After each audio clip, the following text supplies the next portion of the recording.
Halo Sobat Dongeng, jumpa lagi di channel Dongeng Sejarah. Kali ini akan mengulas sejarah Kerajaan Sunda. Kerajaan Sunda adalah kerajaan yang pernah ada antara tahun 932 Masehi dan 1579 Masehi di bagian barat Pulau Jawa yang meliputi Provinsi Banten, Jakarta, Jawa Barat, dan sebagian Jawa Tengah. Kerajaan ini bahkan pernah menguasai wilayah bagian selatan Pulau Sumatera. Kerajaan ini bercorak Hindu dan Buddha. Pada sekitar abad ke-14, kerajaan ini telah beribu kota di Pakuan Pajajaran, serta memiliki dua kawasan pelabuhan utama yang berada di Kalapak dan Banten. Kerajaan Sunda runtuh setelah ibu kota kerajaan ditaklukkan oleh Maulana Yusuf pada tahun 1579 Masehi. Dan kedua pelabuhan utama kerajaan Sunda juga telah dikuasai oleh kerajaan Demak pada tahun 1527 Masehi. Pelabuhan Kalapak ditaklukkan oleh Fathaillah dan Banten ditaklukkan oleh Maulana Hasanuddin. Meskipun nama Sunda disebutkan dalam prasasti naskah-naskah kuno dan catatan sejarah dari luar negeri, beberapa sejarawan menyatakan bahwa belum begitu banyak prasasti yang ditemukan di Jawa Barat yang secara jelas menyebutkan nama kerajaan tersebut. Walau dalam berbagai sumber kesusastraan secara tegas Sunda merujuk pada nama kawasan. Diduga sebelum keruntuhannya pada tahun 1579 Masehi, kerajaan Sunda telah mengalami beberapa kali perpindahan pusat pemerintahannya, dimulai dari Galuh dan berakhir di Pakuan Pajajaran. Beberapa temuan arkeolog peninggalan kerajaan Sunda. Di wilayah Jawa Barat ditemukan beberapa candi, yaitu Percandian Batu Jaya yang berada di Karawang pada abad ke-2 sampai ke-12, candi yang bercorak Buddha, serta percandian Hindu yaitu Candi Bojong Menje yang berada di Kabupaten Bandung yang berasal dari abad ke-7 sejaman dengan percandian Dieng, dan Candi Cangkuang di Leles, Garut yang bercorak Hindu Siwa dan diduga berasal dari abad ke-8 Masehi. Siapa yang membangun candi-candi tersebut dan ini masih merupakan suatu misteri. Namun umumnya disepakati bahwa candi-candi tersebut dikaitkan dengan kerajaan Hindu yang pernah berdiri di Jawa Barat, yaitu Kerajaan Tarumanegara, Kerajaan Sunda, dan Kerajaan Galuh. Di Museum Nasional Indonesia yang berada di Jakarta terdapat sejumlah arca yang disebut arca Caringin. Arca tersebut dilaporkan ditemukan di Cipanas, dekat kawah Gunung Pulosari, dan terdiri dari satu dasar patung dan 5 arca berupa Siwa, Mahadewa, Durga, Batara Guru, Ganesha, dan Brahma. Coraknya mirip corak dengan patung di Jawa Tengah dari awal abad ke-10. Di situs Purbakala Banten Girang yang terletak kira-kira 10 km di sebelah selatan Pelabuhan Banten, terdapat reruntuhan dari suatu istana yang diperkirakan didirikan pada abad ke-10. Banyak unsur yang ditemukan dalam reruntuhan tersebut yang menunjukkan pengaruh dari Jawa Tengah. Situs-situs arkeolog lain yang berkaitan dengan keberadaan kerajaan Sunda masih dapat ditelusuri, terutama pada kawasan muara Sungai Ciliwung yang termasuk situs Sangyang di daerah Pulau Gadung. Hal ini mengingat jalur sungai merupakan salah satu alat transportasi utama pada masa itu. Selain dari beberapa prasasti dan berita dari luar, beberapa karya sastra dan karya bentuk lainnya dari naskah kuno yang menceritakan tentang kerajaan Sunda, antara lain naskah Carita Parahyangan, naskah Pararaton, naskah Bujangga Manik, naskah didaktik Sanghyang Siksa Kanda, Ngengkaresian, dan naskah sejarah Banten. Berdirinya kerajaan Sunda berdasarkan prasasti Kebon Kopi II yang berbahasa Melayu kuno pada tahun 932 Masehi menyebutkan seorang Raja Sunda menduduki kembali tahtanya. Hal ini dapat ditafsirkan bahwa Raja Sunda telah ada sebelumnya. Sementara dari sumber Tiongkok pada buku Juvanji yang ditulis pada tahun 1178 Masehi oleh Zhao Rugua menyebutkan terdapat suatu kawasan Sanfosi yang bernama Sinto, kemudian merujuk kepada kerajaan Sunda. Menurut naskah Wangsakerta, yang oleh sebagian orang naskah ini diragukan keasliannya serta diragukan sebagai sumber sejarah, menyebutkan bahwa kerajaan Sunda merupakan kerajaan yang berdiri menggantikan kerajaan Tarumanegara. Kerajaan Sunda didirikan oleh Tarusbawa pada tahun 669 Masehi atau 591 Saka.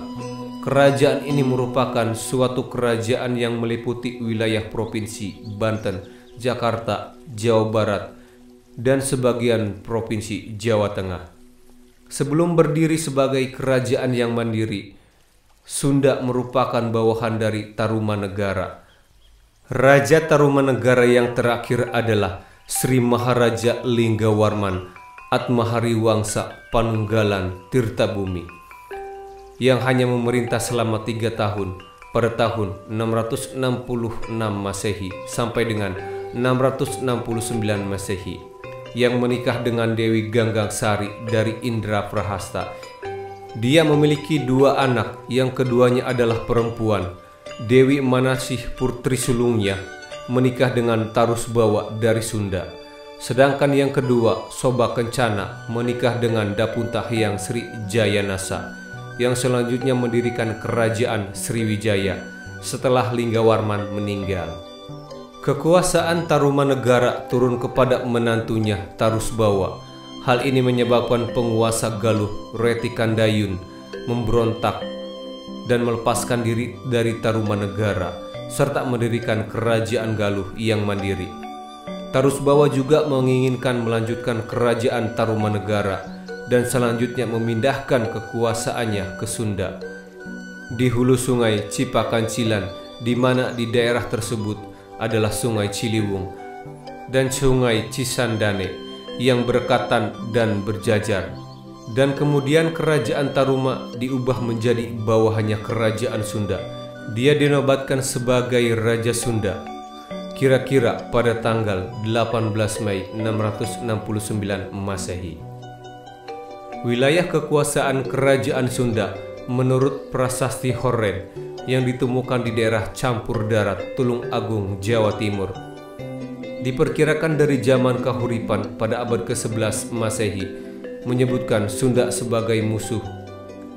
Berdasarkan naskah kuno primer Bujangga Manik yang menceritakan perjalanan Bujangga Manik, seorang pendeta Hindu Sunda yang mengunjungi tempat-tempat suci agama Hindu di Pulau Jawa dan Bali pada awal abad ke-16, yang saat ini disimpan pada perpustakaan Bodleian, Oxford University yang berada di Inggris sejak tahun 1627 Masehi.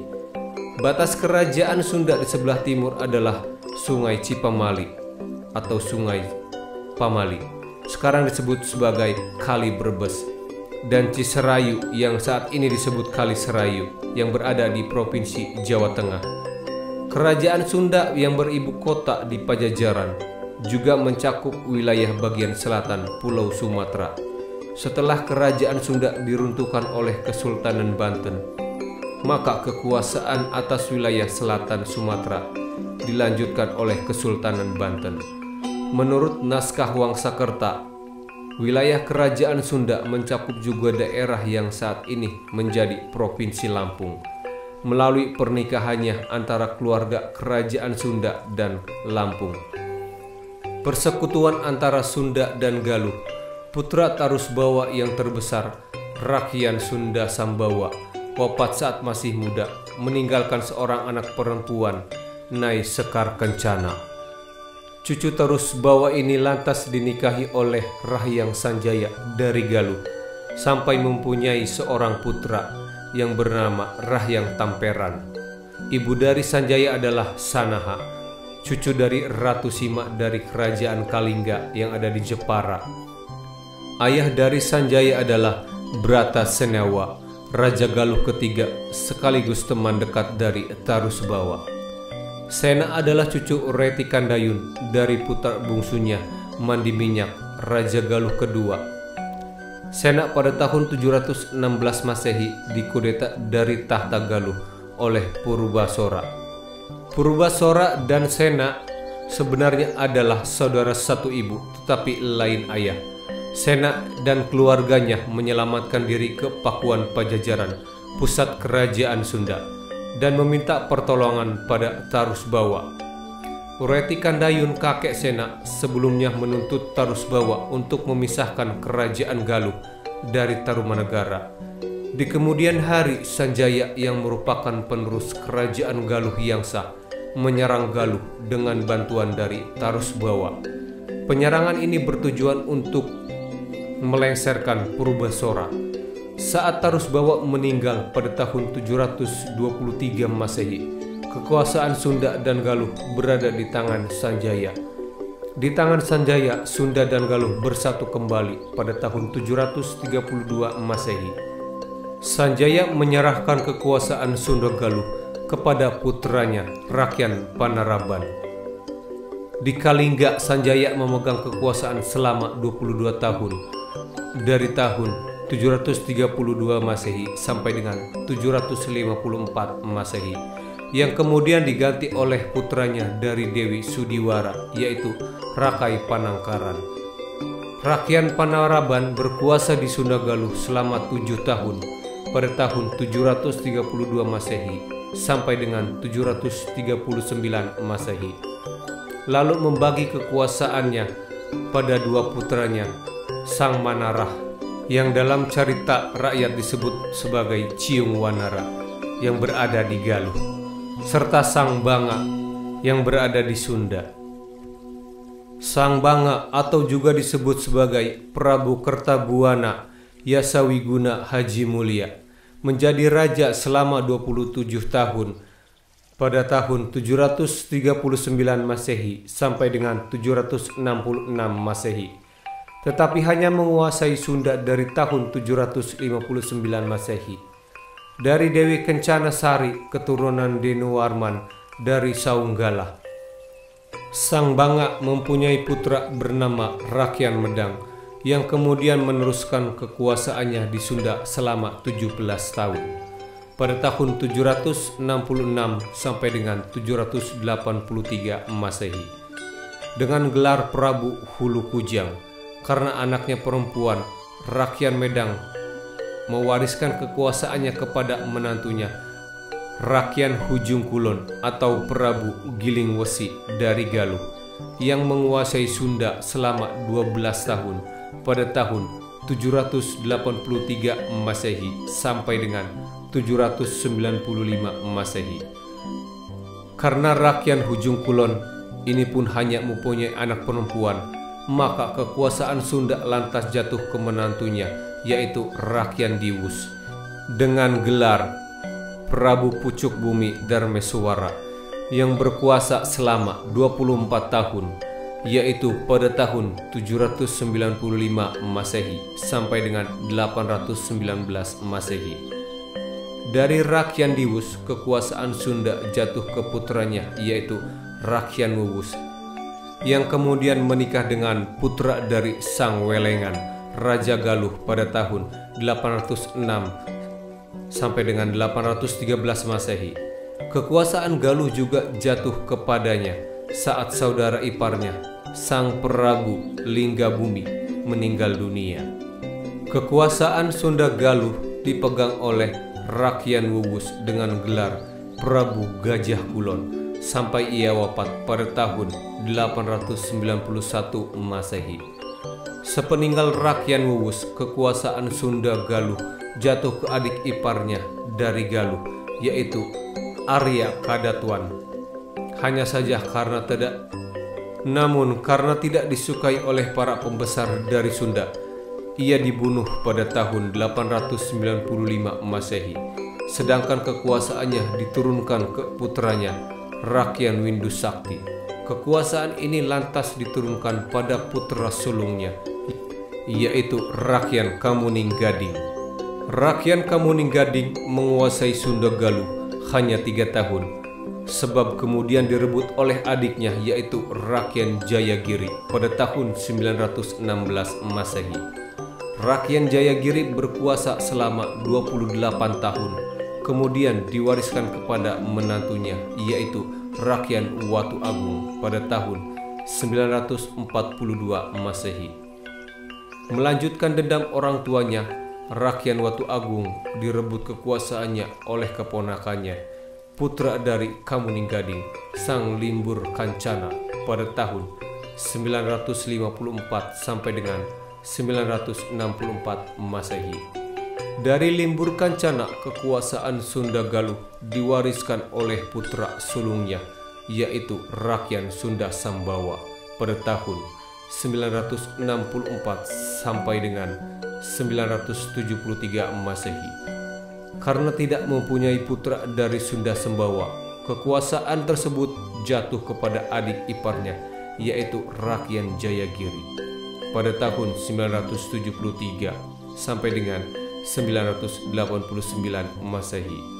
Rakyan Jayagiri mewariskan kekuasaan ke putranya, yaitu Rakyan Gendang pada tahun 989 sampai dengan 1012 Masehi. Lalu dilanjutkan oleh cucunya, yaitu Prabu Dewa Sanghyang pada tahun 1012 sampai dengan 1019 Masehi. Dari Dewa Sanghyang, kekuasaan ini diwariskan kepada putranya, lalu ke cucunya yang membuat prasasti Cibadak. Srijaya Bupati adalah menantu dari Dharmawangsa Teguh dari Jawa Timur, mertua Raja Airlangga yang berkuasa pada tahun 1030 sampai dengan 1042 Masehi. Dari Srijaya Bupati, kekuasaan ini diwariskan kepada putranya, yaitu Dharmaraja yang berkuasa pada tahun 1042 sampai dengan 1064 Masehi. Lalu ke cucu menantunya, yaitu Prabu Langgabumi yang berkuasa pada tahun 1064 sampai dengan 1154 Masehi. Dan kemudian dilanjutkan oleh putranya Rakyan Jayagiri yang berkuasa pada tahun 1154 sampai dengan 1156 Masehi. Lantas oleh cucunya, yaitu Prabu Dharmakusuma yang berkuasa pada tahun 1156 sampai dengan 1175 Masehi. Dari Prabu Dharmakusuma, kekuasaan Sunda Galuh diwariskan kepada putranya, yaitu Prabu Guru Dharmasiksa yang memerintah selama 122 tahun, yaitu pada tahun 1175 sampai dengan 1297 Masehi. Dharmasiksa memimpin Sunda Galuh dari Saunggala selama 12 tahun, tetapi kemudian memindahkan pusat pemerintahan kepada Pakuan Pajajaran dan kembali lagi ke tempat awal moyangnya, Tarusbawa, yang memimpin kerajaan Sunda dulu. Sepeninggal Dharmasiksa, kekuasaan Sunda Galuh turun ke putranya yang terbesar, yaitu Rakyan Saunggala, atau juga disebut sebagai Prabu Ragasuci, yang berkuasa selama 6 tahun, yaitu dari tahun 1297 sampai dengan 1303 Masehi. Prabu Ragasuci kemudian diganti oleh putranya, yaitu Prabu Citraganda yang berkuasa selama 8 tahun, dari tahun 1303 sampai dengan 1311 Masehi. Kemudian oleh keturunannya lagi, yaitu Prabu Lingga Dewata yang berkuasa pada tahun 1311 sampai dengan 1333 Masehi. Karena hanya mempunyai anak perempuan, Lingga Dewata menurunkan kekuasaan ke menantunya, yaitu Prabu Ajiguna Linggawisesa yang berkuasa pada tahun 1333 sampai dengan 1340 Masehi. Kemudian ke Prabu Ragamulya Luhur Prabawa yang berkuasa pada tahun 1340 sampai dengan 1350 Masehi. Dari Prabu Ragamulya, kekuasaan ini diwariskan ke putranya, yaitu Prabu Maharaja Linggabuana Wisesa, yang berkuasa pada tahun 1350 sampai dengan 1357 Masehi, yang di ujung kekuasaannya gugur saat perang Bubat. Dikarenakan saat kejadian di Bubat, putranya Niskala Watukencana masih kecil. Kekuasaan Sunda sementara ini dipegang oleh Patih Mangkubumi, Sang Prabu Bumisora, yang berkuasa pada tahun 1357 sampai dengan 1371 Masehi. Sepeninggal Prabu Bunisora, kekuasaan kembali lagi ke putra Linggabuana, Niskala Watukencana, yang kemudian memimpin selama 104 tahun, yaitu pada tahun 1371 sampai dengan 1475 Masehi. Dari istri pertama, Nyai Ratna Sarkati, ia mempunyai putra Sang Haliwungan atau juga disebut dengan Prabu Susuk Tunggal, yang diberi kekuasaan bawahan di daerah sebelah barat Citarum. Prabu Susuk Tunggal yang berkuasa dari Pakuan Pajajaran kemudian membangun pusat pemerintahannya ini dengan mendirikan keraton Sribima Punta Narayana Madura Suradipati. Pemerintahannya terbilang lama, yaitu pada tahun 1382 sampai dengan 1482 Masehi. Sebab sudah dimulai saat ayahnya masih berkuasa di daerah timur. Dari Nyai Ratna Mayangsari, istrinya yang kedua, ia mempunyai putra Ningrat Kancana atau juga disebut dengan Prabu Dewa Niskala, yang meneruskan kekuasaan ayahnya dari daerah Galuh, yang berkuasa pada tahun 1475 sampai dengan 1482 Masehi. Susuk Tunggal dan Ningrat Kancana menyatukan ahli warisnya dengan menikahkan Jaya Dewata, putra dari Ningrat Kancana, dengan Amber Kaci, putra dari Susuk Tunggal, pada tahun 1482 Masehi. Kekuasaan Sunda dan Galuh disatukan lagi oleh Jaya Dewata yang bergelar Sri Baduka Maharaja. Oke, Sobat Dongeng, itulah sejarah dari Kerajaan Sunda. Semoga bermanfaat.